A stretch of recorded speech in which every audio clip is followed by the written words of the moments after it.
Bonjour à toutes et à tous et bon week-end bien sûr. Merci d'être avec nous à la fois sur BFM Business, à la radio, à la télé, sur 01 TV pour votre rendez-vous du week-end dédié à toutes les mobilités. Bienvenue dans En route pour demain. Salut Pauline. Salut François. Avec au menu pour ce nouveau numéro. Eh bien on va parler bateaux et bateaux électriques puisque les navettes fluviales font elles aussi leur révolution zéro émission. Olivier Chiche-Sportif sera en plateau pour nous décrypter cette tendance. Il nous tarde. Et puis on s'intéressera à la mobilité partagée. Une étude très intéressante signée Fluctuo vient de sortir sur ce sujet. On en parlera avec notre porte-parole qui sera sur le plateau. Alors écran géant, conduite zéro émission. Alors non François, c'est pas une Tesla dont je te parle, mais une MG. C'est l'essai de la semaine et Julien Bonnet a testé leur dernier modèle, le Marvel R. Ouh là là, la Marvel en plus. Et puis on découvrira une appli qui facilite la vie des vendeurs et des acheteurs. Vous voulez acheter une voiture d'occasion mais être quand même assez sécurisé, Odopass est là pour vous. Merci d'être avec nous. Comme chaque semaine, c'est En route pour demain. Bienvenue sur BFM Business et 01 TV.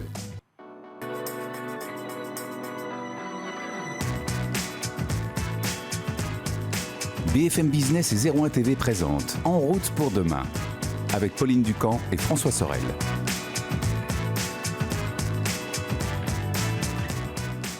Pour demain, bien sûr, vous le savez, de chaque week-end, je le disais sur BFM Business, à la radio, à la télé, sur 01 TV, mais aussi en podcast.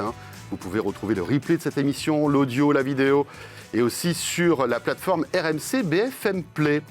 Pauline, on va commencer par les bateaux qui, évidemment, dans une ville comme Paris, ont tout leur sens et vont l'avoir peut-être encore plus. Absolument, parce qu'on a beaucoup parlé ces derniers temps de trains, d'avions, de voitures qui passent à l'électrique. Eh bien, la transition électrique, François, c'est aussi pour les bateaux, le tourisme fluvial notamment, qui cherche à réduire son empreinte carbone, à l'instar des Vedettes de Paris, le concurrent des mythiques bateaux-mouches qu'on connaît tous sur la Seine, qui annonce l'électrification de sa flotte. Olivier Chiche-Sportif, bonjour. Bonjour. Bonjour Olivier. Donc, ces bateaux passent à l'électrique à Paris pour eux aussi essayer de diminuer les émissions de CO2. Ouais, comme tu le disais, c'est tout le transport qui amorce sa révolution écologique et ce jusqu'à dans la Seine, jusqu'à sur la Seine.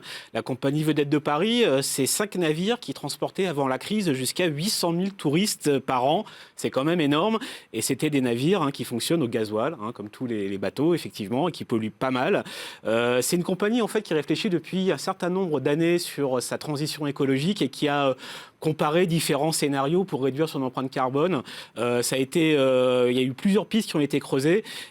C'était un peu compliqué parce qu'il fallait vraiment répondre à des besoins assez spécifiques, comme le fait d'avoir des escales assez courtes. C'est donc la conversion électrique des bateaux qui a été choisie. La conversion électrique, ça veut dire quoi? C'est remplacer finalement le moteur thermique par un moteur électrique et des batteries. Oui, si on ne jette pas le bateau pour en racheter un nouveau, voilà. Si on transforme les existants. Du Exactement. rétrofit. Du rétrofit, comme en automobile. Ça permet donc de conserver les navires et de les adapter. Et pour eux, c'est vraiment la solution la plus efficace, ou en tout cas la plus efficiente quelque part pour, encore une fois, coller à l'exploitation. Alors c'est pour quand tout ça et qu'est-ce qu'on peut attendre comme gain, Olivier? Alors en fait, ils ont annoncé que leur premier bateau converti à l'électrique sera mis en service au printemps prochain. C'est assez rapide quand même. Et le reste de la flotte, donc soit 4 autres navires, seront convertis avant les JO de Paris, les Jeux Olympiques, qui ont lieu, comme vous le savez, en 2024. Il y a des économies qui sont vachement importantes, quelque part, qui ont été annoncées par Vedette de Paris. C'est 370 000 litres de gasoil par an qui seront économisés, soit la production de 1000 tonnes de CO2 toujours par an. Quand même. C'est pas mal. Ça va permettre peut-être aux gens de mieux respirer autour de la Seine. En tout cas, c'est aussi un investissement assez lourd pour la compagnie, puisqu'ils ont annoncé une enveloppe de 7,5 millions d'euros pour convertir ces bateaux. C'est d'autant plus conséquent que... ça tombe un peu mal en termes de chiffre d'affaires. Voilà. Si on pense aux touristes qui n'étaient pas trop là. Tout à fait. C'est vrai que c'est une compagnie qui a perdu 50% de son chiffre d'affaires à cause de l'absence de touristes. Et encore aujourd'hui, les touristes dits lointains, les Américains, les Chinois ne sont pas encore fortement présents à Paris. Et ça pénalise beaucoup cette activité touristique. Et oui, le touriste chinois qui n'est pas là, et ça pénalise, tu le disais, eh bien voilà... Les grands magasins, les bateaux-mouches, la Tour Eiffel... Voilà, c'est passe un mauvais quart d'heure en ce moment. C'est un effet domino. Alors, on parle du tourisme fluvial, mais qu'en est-il du transport de marchandises aussi? Est-ce que ce moyen, qui est plutôt pertinent, va aussi se verdir? Alors, le trafic maritime mondial, les cargos, les bateaux de fret, c'est 3% des émissions de CO2 sur la planète. C'est à peu près le même niveau que les avions, finalement. On en parle beaucoup moins que les avions qui sont souvent pointés du doigt. Les bateaux, c'est à peu près la même chose. Mais c'est un défi qui est beaucoup plus complexe à mettre en œuvre parce que ces bateaux, ces gros cargos, ces porte-containers, ils traversent des océans entiers. Pendant des mois entiers. Pendant des parfois. mois, et ils ont besoin d'une autonomie qui est très forte. Donc on imagine qu'ils ne pourront pas fonctionner avec des batteries électriques. Donc il y a beaucoup de travail de recherche et développement qui sont en train de se faire. Il y a déjà des premiers résultats concrets, notamment sur des cargos de marchandises, notamment ce bateau qui s'appelle le Yara Birkeland, qui est en Norvège et qui est le premier cargo 100% électrique et autonome du monde. Il est bourré de batteries électriques, l'équivalent de 100 voitures Tesla. Voilà, pour faire avancer Ça fait beaucoup, quand Ça même. fait beaucoup. Mais encore une fois, c'est un bateau qui est dédié à des petites distances entre deux ports du nord de l'Europe. On n'imagine pas un bateau comme ça partir De à la Shanghai voiture. pour venir jusqu'au Havre. Donc il faudra mettre d'autres solutions. On pense beaucoup à l'hydrogène, comme pour le train, comme pour l'avion. Mais c'est très compliqué à mettre en place, ou bien se servir finalement d'une source d'énergie inépuisable et gratuite qui s'appelle le vent, qui a beaucoup servi pour les bateaux jusqu'à une certaine époque. Et c'est vrai que Michelin, par exemple, envoie cette aile gonflable et rétractable qui a été développée par l'industriel français, qui est destinée aux bateaux cargo et qui s'appelle Wissamo. C'est une voile donc qui est gonflable, rétractable, qui s'adapte à toutes sortes de bateaux, qu'ils soient bateaux cargo, bateaux de plaisance, et qui permet, selon Michelin, de réduire la consommation de carburant de 20%. Et on peut imaginer... Ce qui est déjà pas mal, finalement. Voilà. Et on peut imaginer qu'on peut combiner cette solution avec d'autres solutions propres sur un bateau. Oui, on aurait de l'hydrogène et finalement, quand il y a du vent, on utilise les voiles. Exactement. Et peut-être un peu de solaire aussi, pourquoi Exactement, pas. on peut combiner tout ça. Ce qui est important, c'est le côté aussi rétractable, c'est-à-dire que ces bateaux-là, parfois, ils passent sous des ponts. Il faut bien pouvoir la baisser, la retirer. Voilà. Sinon, Si on veut qu'elle resserve après, vaut mieux. Voilà, si on veut que ça puisse fonctionner un petit sur le long terme.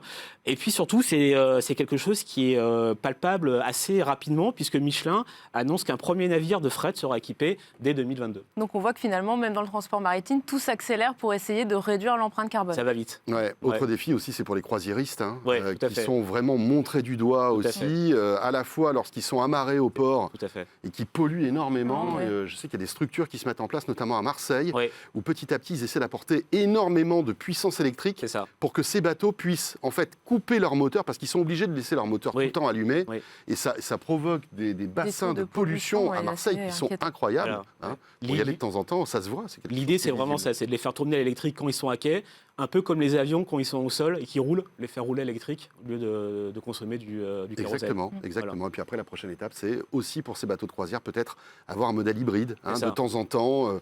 De l'hydrogène, avoir de l'électrique. Ou peut-être aussi du thermique, qui serait toujours en secours, on va C'est dire. ça. Parce Voilà, en backup. qu'il n'y a rien de pire pour un bateau que de ne plus avoir de propulsion, De en propulsion. quelque sorte. Mais encore une fois, le vent, c'est quand même quelque chose d'inépuisable et de gratuit. Donc il faut vraiment peut-être l'exploiter un peu plus qu'aujourd'hui. Très bien, merci beaucoup Olivier Merci à vous. Chiche-Portiche, Merci. journaliste à BFM Business. Pauline, on enchaîne avec notre invité de cette semaine. En route pour demain, on va parler de mobilité partagée. BFM Business et 01 TV présente En route pour demain, l'invité. Et Pauline, on va évoquer maintenant un baromètre. C'est le 3e baromètre de Fluctuo sur la mobilité partagée. Absolument, et pour en parler, nous sommes avec Julien Chamussy. Bonjour. Bonjour. Vous êtes directeur général de Fluctuo et donc tous les trimestres, vous proposez un baromètre de cette mobilité partagée. Alors mobilité partagée, c'est la trottinette qu'on prend en free floating, le vélo, la voiture qu'on partage ou le scooter. Et vous étudiez son évolution en fait dans toutes les grandes villes européennes, enfin dans plusieurs grandes villes européennes. Exactement, c'est un projet qu'on a lancé en 2020. L'idée, c'était de faire le point sur l'évolution de ce marché qui est un marché très dynamique. La mobilité partagée, les vélos type Vélib, ça existe depuis 15 ans, mais depuis 5-6 ans, on voit s'accélérer, on voit ce marché s'accélérer avec des nouveaux services qui sont lancés, des trottinettes, des scooters, des voitures. Et c'est intéressant effectivement de voir comment ces marchés évoluent en France, mais également dans d'autres pays européens pour pouvoir comparer, pour pouvoir comprendre ce qui fonctionne moins, et en tirer un certain nombre de leçons. Il y a beaucoup d'intérêt de la part des pouvoirs publics, mais aussi des investisseurs et aussi des acteurs privés autour des De récupérer mobilités toute la partagées. data que vous avez et toutes les études, en fait, c'est ça. Alors on J'imagine collecte que pour- de la donnée venant à travers plusieurs sources. Il y a parfois des des sources qui sont disponibles, ce qu'on appelle de l'open data.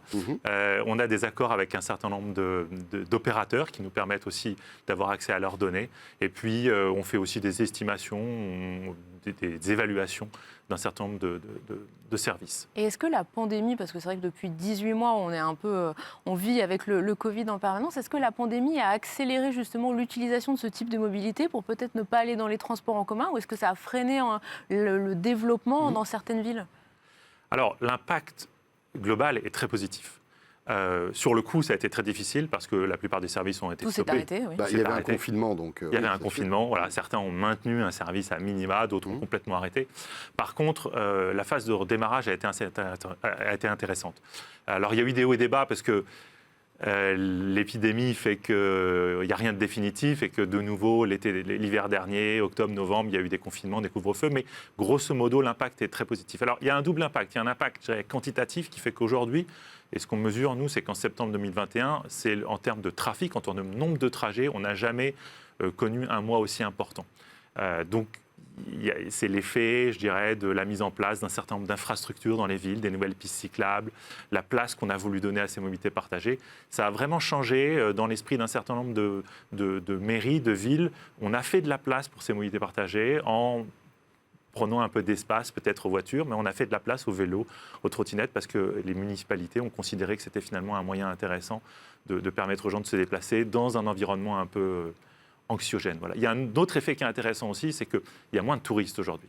À Paris, à Berlin, à Madrid, il y a moins de touristes. Or, les touristes représentaient une part significative du trafic. Voilà, il y en a moins. Du coup, les opérateurs qui gèrent ces services ont dû compenser en se mettant encore plus au service des habitants, des locaux. Et donc, on voit finalement se redessiner un marché où l'accent est plus mis sur les utilisations au quotidien, oui, trajet, travail, domicile, travail, etc. Et moins sur les trajets loisirs où je vais de musée du Louvre à la Tour Eiffel. Voilà. Et donc, je trouve que c'est intéressant. Alors, quand les touristes reviendront, ce sera un bonus. Oui, bien sûr. Mais aujourd'hui, du coup, ces services sont plus pensés et sont plus gérés pour être au service des habitants de ces grandes villes. Alors, vous avez dénombré 280 000 véhicules partagés au sein des 16 villes que vous surveillez en quelque sorte, c'est ça? Par rapport à 2020, il y a du changement? Alors, le changement, c'est la place croissante des trottinettes partagées. Oui. Voilà. Les vélos, services type Vélib, Vélov à Lyon, existent depuis une quinzaine d'années, mais les trottinettes sont apparues à partir de 2018 à peu près, et on les voit monter en puissance. Voilà. Dans toutes les villes alors il y a certaines villes qui pour l'instant n'accueillent pas les trottinettes, mais sur les 16 villes qu'on étudie, il y en a à peu près 12 qui aujourd'hui ont des flottes de trottinettes. Alors ça progresse. Ouais. On a vu qu'on a eu une espèce de période où c'était l'Eldorado de la trottinette et un peu le foutoir, excusez-moi du terme. Maintenant, ça commence un petit peu à être légiféré et à s'organiser. Là aussi, vous le voyez, cet avant et cet après dans votre étude? Alors on le voit très clairement, et d'ailleurs la politique de la ville de Paris à ce sujet est plutôt un exemple pour les autres villes européennes. Donc le fait de passer un appel d'offres, de choisir un nombre d'opérateurs, en l'occurrence 3 à Paris, ça peut être 2 dans d'autres villes, mais bon. Et ensuite de créer des zones de parking spécifiquement réservées à ces véhicules, c'est vraiment la bonne approche, il nous semble, et beaucoup de villes européennes s'en inspirent. Ça a permis de... Alors, on appelait ça avant du free floating, parce que on disait on peut déposer son véhicule là où on veut. Alors, ça a un petit peu changé maintenant, puisqu'effectivement, vous devez quand même ramener votre véhicule dans des parkings. Alors, il y en a beaucoup, le maillage est assez dense. Il y a à peu près 2000 places qui ont été créées sur Paris. Mais ça veut dire que vous ne pouvez plus le déposer au pied de votre immeuble ou de la boutique où vous voulez aller. Donc, c'est une légère contrainte pour l'utilisateur, mais qui apporte beaucoup finalement à la collectivité, parce que ça permet finalement de regrouper tous ces véhicules dans des zones où, quand vous les voyez, vous avez le choix entre plusieurs opérateurs. Il y a des vélos, il y a des trottinettes. Donc au final, on crée ce qu'on appelle des petites zones, des petits îlots de mobilité, voilà, ouais. Où il y a un scooter, une trottinette, un vélo. Vous avez le choix, il y a plusieurs opérateurs. Donc au final, je trouve que c'est une bonne technique. On redécouvre l'intérêt de la station quelque part, qui est un lieu de rendez-vous où les gens savent qu'ils vont pouvoir trouver des moyens de de transport à leur disposition. Vous parlez à l'instant de Paris. Dans votre baromètre, on voit que la ville est très présente sur tous les types de mobilité. Elle est très haut dans les classements en nombre de véhicules disponibles, en nombre de trajets. Qu'est-ce qui fait que Paris a un peu ce statut de laboratoire des nouvelles mobilités finalement en Europe et dans le monde ? Alors c'est vrai que Paris, dans notre baromètre, est la ville avec Berlin dans laquelle il y a le plus de véhicules disponibles et avec une répartition assez homogène entre les différents types de transports. Alors qu'est-ce qui fait de Paris une ville laboratoire ? D'abord, c'est une ville qui s'y prête, assez compacte, dans laquelle il y a une volonté de la municipalité de réduire la place de la voiture. Ça laisse beaucoup plus de place à ces nouveaux modes de transport. Il y a des pistes cyclables qui ont été créées, des zones de parking pour ces véhicules qui ont été créées. Donc vraiment, on a les bons ingrédients pour le faire. Et ça intéresse beaucoup la plupart des opérateurs. Et puis c'était une ville touristique aussi. Alors ça l'est moins un petit peu en ce moment. Mais le tourisme est toujours un plus pour ces opérateurs-là. Et puis on peut dire que finalement, tout ça est un bel entraînement, une bonne préparation au retour espéré des touristes qui se retrouveront avec des services de mobilité, on va dire, prêts. Exactement. En quelque sorte. Et ça, c'est plutôt positif. Merci, Julien Chamussi. Merci beaucoup. Merci. Rappelons que vous êtes le CEO de Fluctuo et on peut retrouver votre bilan sur Internet. Merci. Merci.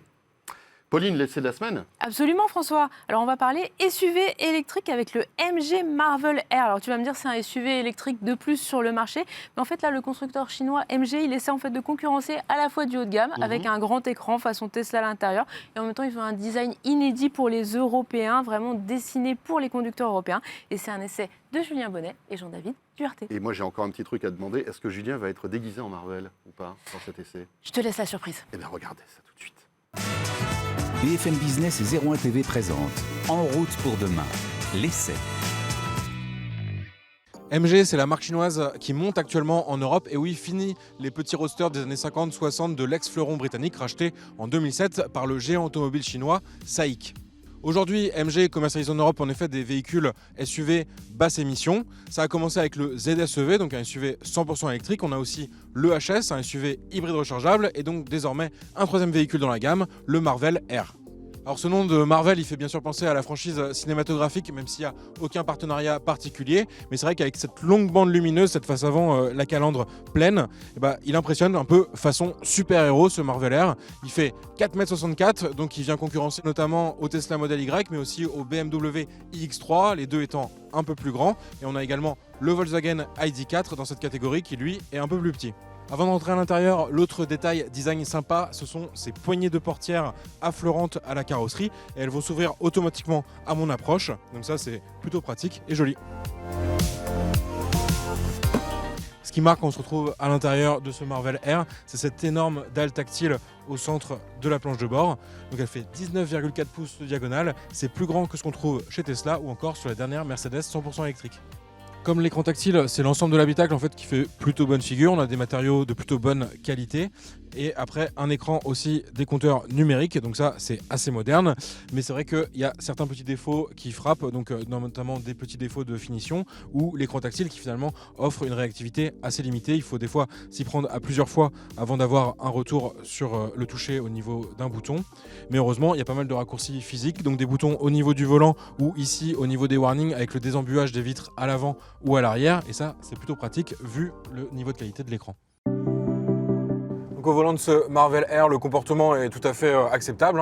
On a même un bon niveau de confort en termes de suspension notamment. Là, on est en mode normal, mais on a aussi un mode éco, un mode sport qui va raffermir pour le coup les suspensions et la direction. On a également pas mal d'équipements, donc un régulateur de vitesse adaptatif couplé à un suivi des lignes de la route, donc de la conduite autonome de niveau 2, et pas mal de caméras qui vont permettre de bien avoir l'environnement autour de ce Marvel R, donc disponible pour le conducteur. Côté puissance, on est ici sur la version la plus poussée du Marvel R, donc la version performance. Donc c'est assez original, c'est qu'on a 3 moteurs finalement, un moteur électrique à l'avant et 2 à l'arrière pour une puissance totale de 280 chevaux et un couple assez impressionnant de plus de 600 Nm. Donc ça va permettre de réaliser un 0 à 100 km/h en à peine 5 secondes. C'est très impressionnant pour un véhicule de près de 2 tonnes. Côté autonomie, c'est important pour une voiture 100% électrique. On a une batterie 70 kWh et ça va nous offrir théoriquement 400 km annoncés sur la norme WLTP. Nous, à l'usage, on pense qu'il faut mieux parier sur 300 km. On a noté une consommation un peu élevée, environ 25 kWh au 100 km, mais c'est pas surprenant non plus pour un véhicule, encore une fois, qui fait près de 2 tonnes. Côté recharge, on peut passer de 5 à 80% de la batterie en environ 5 heures sur une prise 11 kW, donc une borne de charge relativement lente. Et par contre, ce véhicule il va pouvoir encaisser jusqu'à 90 kW de puissance sur les bornes rapides. Et ça va permettre de récupérer pas mal d'énergie en environ 30 minutes. Un bon point à signaler, c'est le niveau de récupération d'énergie qu'on peut régler. Là, on est en niveau 1 et en fait, on peut le régler en niveau 2 ou 3, ce qui va permettre de ralentir très fortement ou moins. Alors le seul problème, c'est le positionnement du bouton qui est plutôt mal placé lorsqu'on veut le faire en conduisant.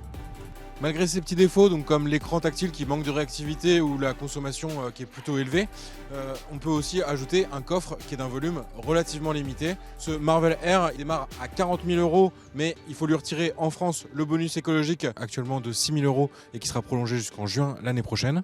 Pour notre modèle d'essai, en version performance, donc avec les 3 moteurs, il faut compter un tarif de 50 000 € et cette fois-ci, avec un bonus réduit à 2 000 €, la facture tombe à 48 000 €. BFM Business et 01 TV présente En route pour demain, en région. Et une petite appli pour terminer ce En route pour demain, une appli qui va faciliter les transactions lorsque vous voulez acheter un nouveau véhicule ou si vous voulez le vendre. Absolument, et cette appli, François, elle s'appelle Odopass et nous recevons son cofondateur, Ghislain Trabichet. Bonjour. Bonjour Pauline, bonjour François. Bonjour Ghislain. Alors Odopass, c'est je veux vendre ma voiture d'occasion, je veux acheter une voiture d'occasion et je vais trouver. En fait, vous allez jouer le tiers de confiance pour pas que je me fasse avoir sur les réparations, sur l'entretien qui avait été fait ou pas sur la voiture, sur le kilométrage. Vous me donnez toutes les infos pour que je sois sûre que la voiture que je vais acheter ou que ma voiture que je vais vendre, elle est bien certifiée et qu'il n'y ait pas de souci avec elle. C'est tout à fait ça Pauline. En fait, chaque année en France, on a 4 millions de voitures qui se vendent entre particuliers, malgré en fait, le risque d'arnaque, de vices cachés. Il faut savoir que la Commission européenne a quand même communiqué un chiffre inquiétant. Une voiture sur 10 en France est concernée par un trucage de compteur kilométrique. Ça représente des sommes d'argent importantes pour les automobilistes français qui aujourd'hui achètent des voitures d'occasion comme moyen de locomotion pour aller au travail. Oui, puis d'autant plus en ce moment où on ne trouve pas de voitures neuves et où du coup on se rue sur les voitures d'occasion parce qu'elles sont disponibles tout de suite alors qu'au garage avec une neuve, il faut attendre 6 mois pour en avoir une. En plus, depuis la période de Covid, c'est vrai que c'est très compliqué les voitures neuves. Donc le marché de l'occasion aujourd'hui, il est 3 fois plus important que le marché des voitures neuves. Et nous, on a développé en fait une application pour sécuriser les ventes de voitures d'occasion entre particuliers, donner davantage de transparence sur ce marché opaque et aussi communiquer un maximum d'informations pour que les automobilistes puissent être à même de prendre les bonnes décisions lorsqu'ils souhaitent acheter ou vendre une voiture d'occasion. Moi, il y a un truc qui m'a beaucoup plu sur votre appli, c'est l'Odoscore. Est-ce que vous pouvez nous expliquer comment ça marche? Parce que moi, j'ai trouvé ça génial. En fait, l'Odoscore est ni plus ni moins que ce que l'EcoScore a fait dans l'alimentation. Ce qu'on a voulu faire, c'est donner des indicateurs complémentaires aux automobilistes pour avoir une checklist de tous les éléments importants à vérifier lorsqu'on s'apprête à acheter une voiture d'occasion. Mais l'enjeu, il est double. C'est les vendeurs vont pouvoir, grâce à cet Odoscore, valoriser leur voiture face aux offres du marché et avoir un vrai élément différenciant. Et pour les acheteurs, ça leur permet d'avoir vraiment tous les éléments pour s'assurer que la voiture qu'ils s'apprêtent à acheter est en bon état. Comment ça fonctionne concrètement? Je veux vendre ma voiture à Pauline. Bon, déjà, j'ai intérêt à me tenir à carreau parce que Pauline, on ne va pas lui raconter de bêtises. Mais comment ça se passe, en fait? Comment vous allez pouvoir vérifier l'état de ma voiture, le fait qu'elle réponde en fait à toutes les exigences de sécurité et de qualité? En fait, aujourd'hui, l'outil, on a créé un assistant personnel pour les automobilistes qui va leur permettre en fait, de faire eux-mêmes le renseignement des informations et certaines informations vont être agrégées automatiquement. Le but, c'est vraiment qu'on mette à disposition un outil qui permette en fait, aux particuliers avoir un niveau de connaissance comme un professionnel. Donc, on a 4 thématiques qui sont abordées dans l'application. Le premier, c'est tout ce qui va concerner l'historique administratif, pour savoir combien de propriétaires a eu la voiture, si elle a été importée, si elle a eu des accidents graves, si elle a déjà eu des contrôles techniques également. Ensuite, on va beaucoup s'intéresser aux entretiens qui ont été faits, mais aussi aux entretiens qui vont être à venir, parce que c'est des surcoûts que l'acheteur devra anticiper lorsqu'il sera propriétaire de cette voiture. Ensuite, on va aussi s'intéresser aux équipements et aux options de la voiture, parce que c'est des éléments différenciants que l'acheteur et le vendeur doivent en fait se transmettre. Et dernier élément, c'est l'attractivité du modèle, parce qu'en fonction des saisons et aussi en fait de la demande sur le marché, et les particuliers vont pouvoir en fait avoir une variation de prix sur certains modèles. Et vous allez croiser les infos que François va rentrer dans son annonce avec des infos disponibles sur la carte grise pour se rendre compte que oui, il y a bien eu 2 propriétaires et pas 3 ou inversement. Exactement. Et le dernier élément, c'est qu'on puisse se partager entre vendeurs et acheteurs potentiels ces informations qui sont anonymisées. On n'a pas d'informations dites personnelles nous concernant, mais on s'intéresse vraiment en fait aux informations de la voiture. Et alors, quel est votre modèle économique ? Vous gagnez de l'argent comment sur Odopass ? Très bonne question. Donc l'application, elle est gratuite et elle est disponible pour tous les particuliers qui sont propriétaires d'une voiture ou qui ont un projet d'achat. Après, ils ont la possibilité de souscrire en fait une offre premium qui va leur permettre de bénéficier d'un package de services automobiles et d'inclure aussi une protection contre les arnaques et les vices cachés. Donc ça veut dire que si François me vend sa voiture et qu'en fait elle est trafiquée, je vais pouvoir utiliser cette protection juridique pour me retourner contre lui et dénoncer peut-être la vente. Tout à fait. Là, nous, c'est à ce moment-là qu'on intervient et on va en fait prendre en compte toutes les spécificités de la vente et voir en fait quelle est la hauteur de votre préjudice également et de voir quelle est la meilleure façon de négocier à l'amiable avec le vendeur pour que vous puissiez avoir une compensation financière. Voilà un outil bien pratique lorsqu'on s'apprête à acheter ou vendre une voiture d'occasion. Ça s'appelle Odopass. Ghislain Trabichet, merci beaucoup. C'est moi qui vous remercie. Maintenant, vous êtes le cofondateur de Odopass. C'est pour votre première, il s'est bien débrouillé. Oui, c'était très bien. Nickel, On valide. parfait. En route pour demain, c'est terminé. Merci de nous avoir suivis, comme chaque week-end sur BFM Business et 01 TV. Pauline, on sera là la semaine prochaine. Absolument, Rassure-moi. François. Oui, nous serons là la semaine prochaine. Alors, à la semaine prochaine. En route pour demain, l'innovation de la mobilité sous toutes ses formes. Pauline Ducamp, François Sorel.